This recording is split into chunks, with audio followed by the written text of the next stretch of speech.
मिथिला के सेवक महाराज जा करके श्री योगराज को सूचित करो जी कि मिथिला में श्री बल के पुत्र युवराज बाण का आगमन हुआ है। जैसी आप मेरे आगमन का संदेश महाराज अवश्य अविलंब महाराज के जीवन की जय जयकार हुई। मिथिला रंगमंच के अंतर्गत धनिम महम भगवत प्रदानम कमनीय कीर्ति बलमस्तु तेजा त्रैलोक विजयी प्रकट स्वाहा बाणासुरो श्रोणित नग्रधीसा आपसे मिलने की आकांक्षा व्यक्त की है।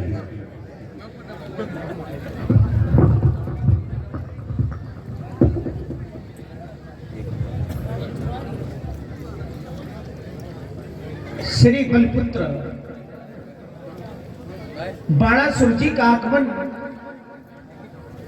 मिथिला की पावन भूमि पर हुआ है, तब तो हमें स्वयं चल करके ही उनका स्वागत करना होगा। तुम जाओ और अपने निज कार्यों में अपना ध्यान दो, मैं स्वयं इनका स्वागत करता हूं।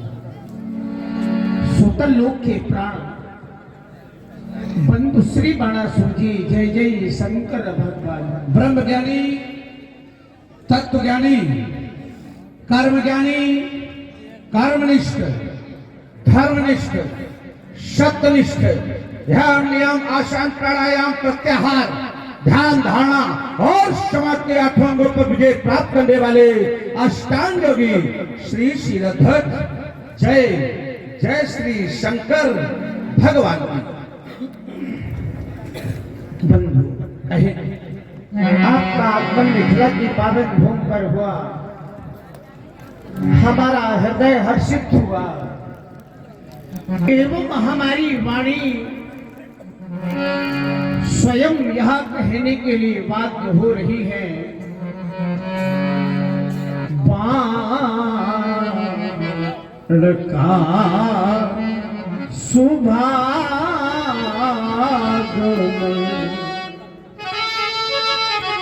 बाण का मधुर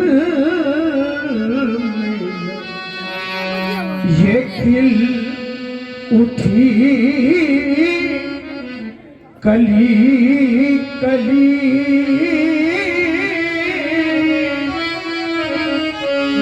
महकी उठी गली गली,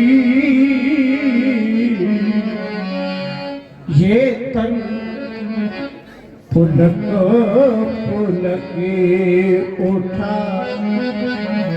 ये मन हुलसो हुलसी उठा, ये पथ निहारते रहे,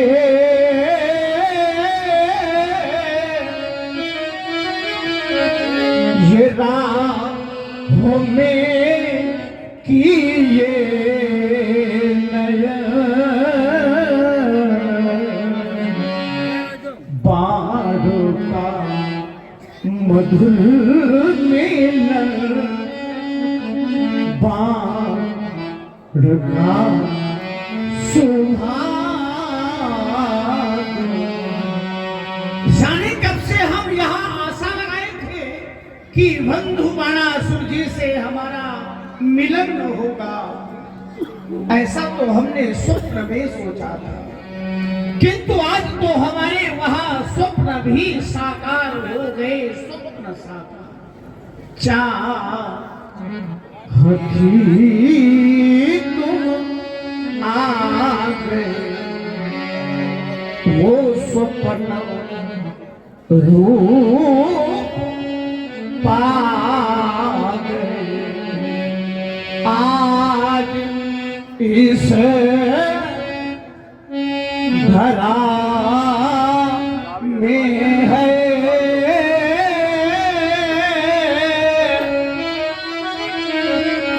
ये तो सुतल से आगमन।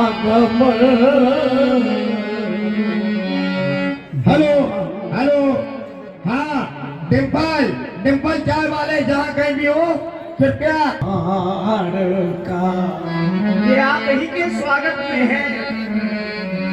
बाण का ये मधुर मिलन बाण का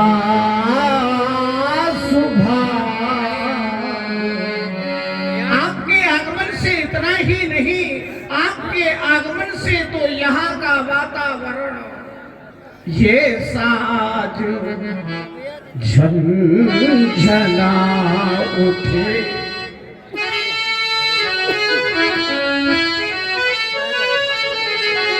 ये राग गुनगुना उठे आज झूम कर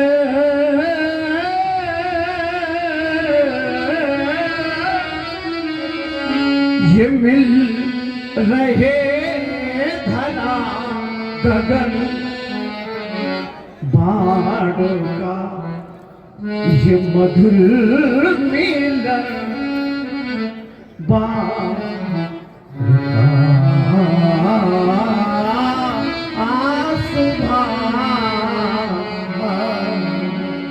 स्वागत कर रहा हूँ आपका बारंबार।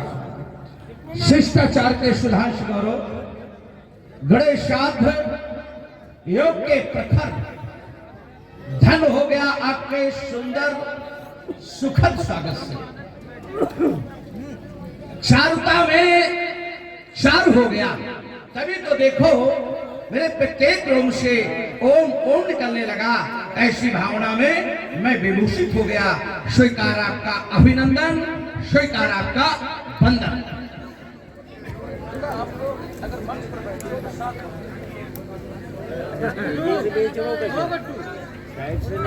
एक तो सब लोग मंच के पास बैठे हो और फिर या तो अपनी लीला कर लो तो हम लोग बंद करवा दें।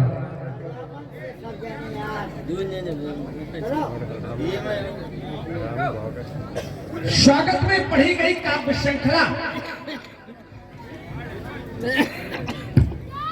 श्रृंखला के माध्यम से अपनी व्यक्ति की अपने हृदय की अभिव्यक्ति आपकी हृदय की अभिव्यक्ति को सुनने के बाद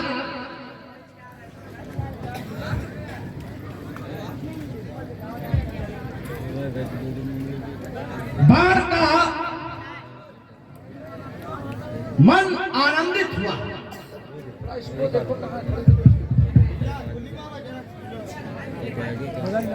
हर्ष से हर्षोल्लित बाण,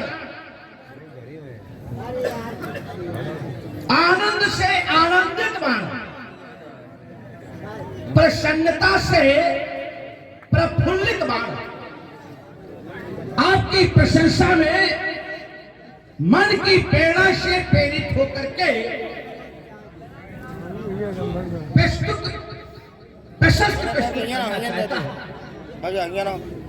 जो ही मन की प्रेरणा से प्रेरित ये बाण आपकी प्रशंसा के लिए अग्रसित होता है, उसी क्षण बाण का हृदय आपकी प्रशंसा के लिए रोक देता है। बाण तो चाहता है कि मैं प्रशंसा करूं, बाण का मन चाहता है कि प्रशंसा करो, लेकिन बाण का हृदय प्रशंसा के लिए रोक देता है। मैं देख रहा हूं कि मेरे मन और मेरे हृदय के बीच में एक द्वंद्व चल रहा है। मन कहता है प्रशंसा करो, हृदय कहता है कि प्रशंसा न करो। विचार करने लगा, मन के संदर्भ में कहे गए विद्वानों के मतों को, तो विद्वानों के मतानुसार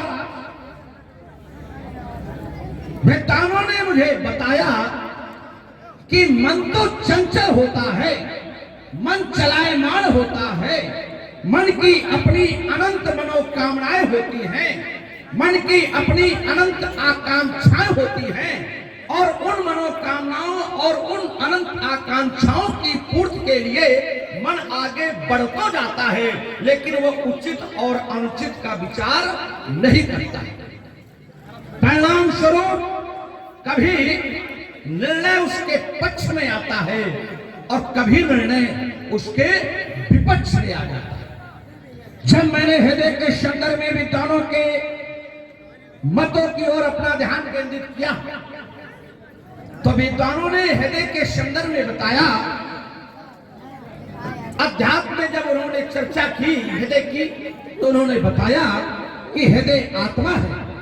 मैं विचार करने लगा उनके मतानुसार कि अगर हृदय आत्मा है तब तो आत्मा परमात्मा का रूप है, परमात्मा का अंश है, तब तो फिर व्यक्ति को मन की नहीं हृदय की बात माननी चाहिए, हृदय की आवाज सुननी चाहिए। और जिस भी व्यक्ति ने अपने जीवन में हृदय की आवाज को सुनने का प्रयास किया तो कभी जीवन में उससे अनुचित कार्य हो ही नहीं सकता। मैंने भी अपनी हृदय की आवाज को सुनने का एक सफल प्रयास किया। मुझे निष्कर्ष मिला कि मेरा हृदय कहना चाहता है कि नाम इस संसार में अब तक जिस जिस व्यक्ति की प्रशंसा हुई है, इस संसार में अब तक जिस जिस भी व्यक्ति ने प्रशंसा का प्रशस्ति पत्र पाया है, उन सब के मन में अहंकार का जन्म हुआ है और जिन जिन के मन में अहंकार का जन्म हुआ है उन सब का पतन सुनिश्चित हुआ। कहने का बहुत सीधा अर्थ है कि प्रशंसा पाने के बाद अहंकार का जन्म होना स्वाभाविक, और जब व्यक्ति के मन में अहंकार का जन्म होता है तो उसका पतन भी निश्चित है। मैं आपकी समाज का ध्यान एक ऐसे संत की ओर ले जाना चाहते हैं, एक ऐसे ऋषि की ओर ले जाना चाहते हैं जिसे त्रिकालज्ञ और सर्वज्ञ कहा गया है, अर्थात देवर्षि नारद की ओर। उनकी भी जब प्रशंसा हुई, काम को जीतने के बाद प्रशंसा हुई, प्रशंसा का प्रशस्ति पत्र मिला, परिणाम अहंकार का जन्म हो गया, मन में अहंकार का जन्म हुआ और उसका फल क्या मिला? जिस राज्य में कुछ समय पूर्व उनका सम्मान हुआ था, जिस राज्य में कुछ समय पूर्व उनका मान हुआ था, उसी राज्य में कुछ समय बाद उन्हें अपमानित होना पड़ गया। और अपमानित ही नहीं होना पड़ा, अपितु जिस रूप की कभी उन्होंने जीवन में कल्पना नहीं की थी उस रूप को भी उन्हें धारण करना पड़ गया। तो मैं सीधे शब्दों में कहूं कि अब ये बाण आपकी प्रशंसा में प्रशस्त प्रस्तुत नहीं करेगा। हमारा ध्यान आपकी समाज की ओर पहुंच गया।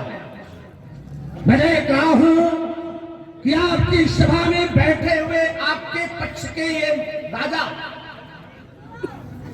आपकी सभा में बैठी हुई आपकी ये प्रजा, जब मेरा ध्यान इनके मुखारबिंद की ओर पहुंचा तो मैं क्या देख रहा हूं कि इनके मुख मलिन हो गए हैं, उदास मुझे दिख रहे हैं। शायद ये कहना चाहते हैं कि मेरे धर्मात्मा राजा के द्वारा बाण का स्वागत और सम्मान, मेरे महात्मा राजा के द्वारा बाण का स्वागत और सम्मान, मेरे विनम्र राजा के द्वारा बाण का स्वागत और सम्मान, मेरे साधु राजा के द्वारा बाण का स्वागत और सम्मान, मेरे पवित्र राजा के द्वारा बाण का स्वागत और सम्मान, मेरे ऋषि राजा के द्वारा बाण का स्वागत और सम्मान, मेरे राजर्ष के द्वारा बाण का स्वागत और सम्मान, मेरे योगी राजा के द्वारा बाण का स्वागत और सम्मान, मेरे ज्ञानी राजा के द्वारा बाण का स्वागत और सम्मान। प्रत्युत्तर में एक भी शब्द नहीं बांधता।